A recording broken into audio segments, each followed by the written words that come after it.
Kumusta mga kaibigan? Ito si Boy Padilla.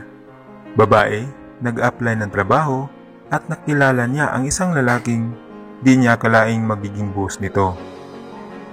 Ang kwento natin ngayon ay umiikot sa dalawang tao. Si Amanda ay naghahanap ng mapapasukang trabaho. Kinakailangan niyang may trabaho agad dahil kung hindi, papauwiin na siya ng kanyang ama doon sa kanilang probinsya. At ayaw niya munang umuwi doon dahil bukod sa malayo at nasa bukirin pa ang kanilang bahay, di na niya makakausap ang kanyang mga kaibigan. Katatapos lang ni Amanda sa kanyang pag-aaral sa kolehiyo at ang mga kaibigan nito ay may mga trabaho na. Tanging si Amanda na lang ang wala pang trabaho. Di rin ito matutulungan ng kanyang mga kaibigan dahil na rin sa walang bakante. Malapit na magkakaibigan sina Trixie, Julian at Amanda. At magkakasama ang mga ito sa kanilang boarding house simula first year hanggang sa kanilang pagtatapos. Parang magkakapatid na ang turing nila sa bawat isa. Sa tuwing bumisita ang kanyang ina, ay lagi itong pinaalalahanan na dapat magkaroon na siya ng trabaho. Kaya puspusan ang kanyang paghahanap at pag-a-apply. Hanggang dumating ang kanyang hinihintay at maswerte itong natanggap sa trabaho. At nakilala pa niya ang isang lalaking magpapabago sa takbo ng buhay niya. Sino kaya ang lalaking ito? Bago ang lahat, kung bago ka lang napadpad sa aking channel ay mag-subscribe ka naman and hit the notification bell para updated ka sa mga kasunod nito. This is Boy Padilla, kaya simulan na natin.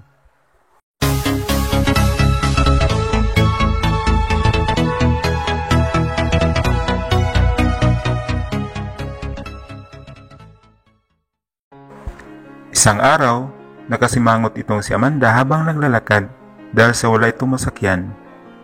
Meron kasi siyang interview sa isang malaki at kilalang kumpanya. Maraming beses na siyang tumawag ng taxi ngunit may mga pasahero ito. Mas lalo itong nakasimangot nang mapagkamalan ng isang pribadong sasakyan na isang puki o babaeng bayaran ika nga. Dahil na rin sa maikling skirt na suot nito. Ano ako bayaran? Lumayas ka nga? Ang galit na pagkasabi nito sa may-ari ng sasakyan habang nagpatuloy ito sa paglalakad at paghanap ng masasakyan. Sa di kalaunay, may nakita siyang isang taxi na nakaparada at bukas ang pintuan nito. Kaya naman agad siyang pumasok at sabay nitong sabi, "Umanong driver, tayo na at nagmamadali ako." Natulala ang lalaking ito habang nakatingin kay Amanda at sinabi nitong, Miss, ako kasi ang nauna rito eh." Mabilis namang sumagot si Amanda. "Wala akong pake kung ikaw ba ang nauna at syempre naman sa'yo itong taxi, di ba? Ang importante makarating ako sa lugar na pupuntahan ko." "Ano miss? Ganito kasi, makinig ka nga muna. Hindi ako driver. Isa rin akong customer na kagaya mo. Ang tunay na driver ay may binili sa tindahan at hinintay ko siya." "Ano? Pasensya na.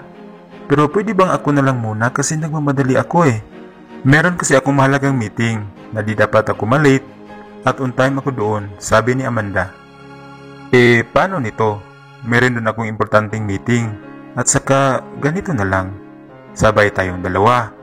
Idadaan mo na ako pagkatapos sa'yo naman. Ang paliwanag ng lalaking ito. "Ha? Ayaw ko. Di nga kita kilala tapos magsama pa tayo? Never." Sabay kuha ni Amanda sa kanyang bag sa taxi at lumakad ito palayo. Hindi niya namamalayan na naiwan pala ang cellphone niya sa upuan ng taxi. Bumalik ang driver ng taxi at bago pa man sila umalis ay biglang tumunog ang cellphone. Akala ng lalaki at ng driver kung sa kanila ang tunog na yun, ngunit nakita ng lalaki na sa tabi pala niya ang naiwang cellphone. Hinala niya na sa babae galing ang cellphone na yun. Agad naman silang huminto sa tapat ni Amanda para isauli ang naiwang cellphone. Tinawag ng maraming beses ng lalaki si Amanda, ngunit dahil sa galit at nakasimangot ito, hindi niya ito napansin. Kaya tinapik na lang ng lalaki si Amanda at nagulat ito. "Miss, ito pala ang cellphone," nagmamadaling sabi ng lalaki. "Ano? Sa ginawa mo kanina may balak ka pang manghingi ng cellphone number?" Ang taray nito sa lalaki at sabay hablot sa cellphone at inihagis niya sa basurahan. Sobrang gulat ng lalaki at di ito makapaniwala sa kanyang ginawa. Biglang tumunog ang cellphone at doon nagtaka si Amanda kung bakit magkapareho ang ringtone nito sa kanyang cellphone. Kaya dali-dali niyang hinanap ito sa kanyang bag. Samantalang ang lalaki naman ay napasmile na lang ito. Nang mapansin ni Amanda na wala talaga sa kanyang bag, ay dandahan siyang lumapit sa basurahan at doon na nga, kinuha niya ang kanyang cellphone na medyo nag-iiba na ng amoy. Tumawa palayo ang lalaki at pumasok sa taxi at sinabihan si Amanda na, "Have a nice day." Nandiri si Amanda dahil sa malangsang amoy ng basurahan at sobra itong nakasimangot na tumingin sa lalaking yun. Ang tumawag pala sa kanya ang isa sa mga ina-applyan nito. Napahinto si Amanda sa isang eskinita at tinawagan niya kagad ang mga kaibigan upang ibalita ang kamalasang nangyari sa mga oras na yon. "Oh girl, bakit ka napatawag?" sabi ni Trixie. "Natanggap ka na ba girl?" sabi ni Julian. "Hay naku girls, masamang balita. Nakakainis talaga. Kung hindi dahil sa lokong lalaking yun, sana'y nakapunta ako sa kumpanyang tumawag sa akin. Kaso girls, naihagis ko ang cellphone ko sa basurahan, akala ko is kanya." "Hay naku girl, huwag ka nga padala sa mainit na ulo," sabi ni Julian. "Gwapo ba siya?" sabay tawa ni Trixie. "Naku girl, hiningian mo sana ng number, pero meron sana akong katiksmit. Sayang," pabirong sabi ni Trixie. Mahitsura naman siya, kaso lang nakakainis. Kung makita kami noon, susuntukin ko yun, para naman makaganti ako sa kanya." O saan na bang lakad mo ngayon?" ang tanong ni Trixie. "May iba ka pa bang a-applyan?" sigundahan naman ni Julian. "Yes girls, sa Sarti Textile Company." "Sige Amanda, go!" magkasabay na sabi ng mga ito. Nang makarating na si Amanda sa harapan ng malaking building ng kanyang a-applyan ng trabaho, ay parang kabado at kinabahan ito. Sinabi niya sa kanyang sarili na, "Lord, kaya ko to." Sa di kalayuan naman ay meron ding isang magandang babae na tumingin din sa harapan ng gusaling ito. Halos nagkasabay na rin silang pumasok. At doon sa elevator ay magkasabay na rin sila papuntang 4th floor. Tahimik lang ang babaeng nakasabay ni Amanda, ngunit si Amanda ay tiningnan niya ang babae. Tinutukan niya ito mula ulo hanggang paa at pati na rin sa suot nitong sandal na ikinumpara niya sa kanyang rubber shoes. Nang makarating na sila sa 3rd floor, ay may dalawang babae na pumasok rin sa elevator at ito ay mga staff ng company na papunta rin sa 4th floor. Nag-uusapan ang dalawang ito at dinig na dinig nila ni Amanda. "Alam mo girl, dumating na raw si Sonia at magpasa ng kanyang requirements ngayong araw bilang assistant ni boss."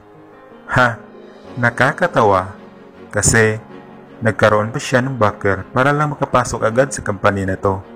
At isa pa, ginastusan pa ito ng kanyang ama para makapagtapos sa ibang bansa. Laking gulat ni Amanda dahil ang tinutukoy nila ay ang babaeng kasama ni Amanda na may hawak na bayolita. "Ganun ba girl? Alam mo naman si boss na ayaw talaga niya sa kanyang mga empleyado ang magkaroon ng backer. Maging miserable talaga ang buhay niya rito." Di nakapagtiis si Amanda at binara ang pag-usap nilang dalawa. Miss, bakit ang tagal nating umabot sa 4th floor?" Sagot naman ng babae, "Nasira ito. I'll fix it later." Good luck na lang sa kanya. Galit si Sonia sa kanyang mga narinig kaya agad itong binalik sa 1st floor ang elevator nang lumabas na ang dalawang kasama nila. Inihagis ang dala nitong folder at umalis sa building na ito. Wala nang magawa si Amanda kaya pinulot na lang niya ang mga nagkalat na biodata at application letter. At doon niya nalaman na marunong pala si Sonia sa 5 lingwahe at nag-aral siya sa Michigan University at isa itong cum laude. Napahanga na lang si Amanda sa kanya at nanghihinayang. Tinuloy pa rin ang pagpunta ni Amanda sa 4th floor at tinanong niya kung saang banda magpasa ng new applicants. Agad namang nagpakilala ni Amanda sa tagatanggap ng mga bagong aplikante. Di pa nga ito nasabi ang pangalan, agad nitong kinuha ang kanyang application letter at sinabi nitong, "Sonia, pwede ka nang magsimula bukas." Nagulat si Amanda sa kanyang narinig. Ma'am, hindi nga ako si..." "Bakit? Ayaw mo bang magsimula bukas? Ikaw lang naman ang maging assistant ni boss. Ayaw mo ba nun? Ito ang iyong kontrata."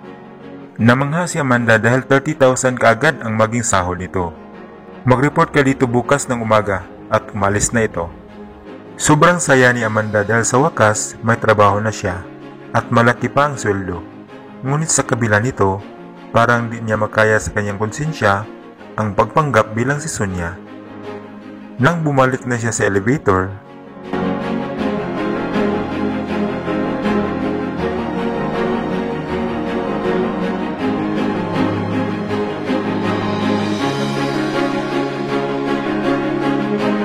nabitin ka ba sa kwentong ito, kaibigan? Mag-subscribe ka na and hit the notification bell para updated ka sa susunod nating episode.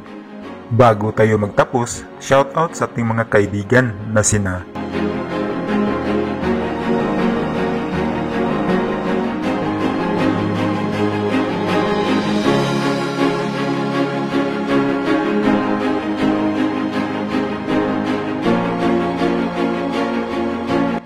This is Boy Padilla. Hanggang dito na lang. Salamat!